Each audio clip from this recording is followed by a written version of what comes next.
Il rempile donc pour un troisième mandat. Faustin Archange Touadéra a été réélu selon l'autorité nationale des élections avec plus de 76% des voix.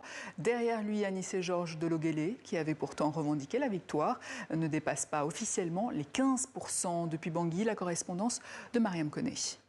Il aura fallu attendre 20 minutes avant minuit pour que les résultats soient enfin annoncés.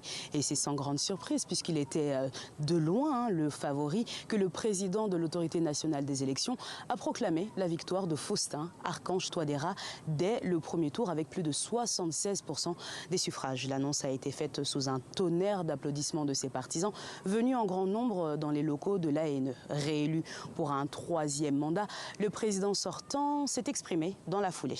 J'ai tendu la main aux groupes armés, je continue de le faire et la paix revient à cause de cette volonté, du dialogue.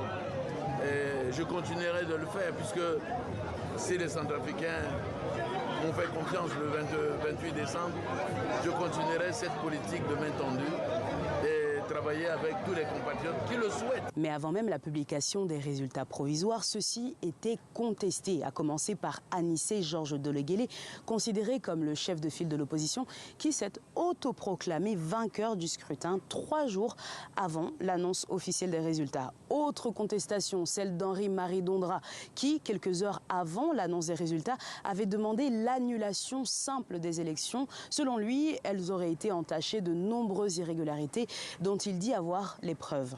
Nous disposons déjà de ces preuves. Cela est suffisamment documenté. Et ce n'est pas force, ce n'est pas simplement au niveau du parti, mais déjà au niveau des réseaux sociaux. Vous avez suivi les centaines d'urnes qui se baladent soit au niveau des sapeurs-pompiers, sous les arbres fruitiers.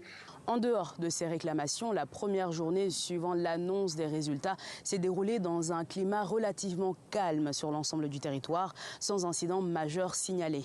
Des violences sont toutefois en cours dans la région du Hombomu, mais sans lien direct avec le processus électoral. Les résultats définitifs sont attendus dans 15 jours et le nouveau président prendra officiellement ses fonctions le 30 mars.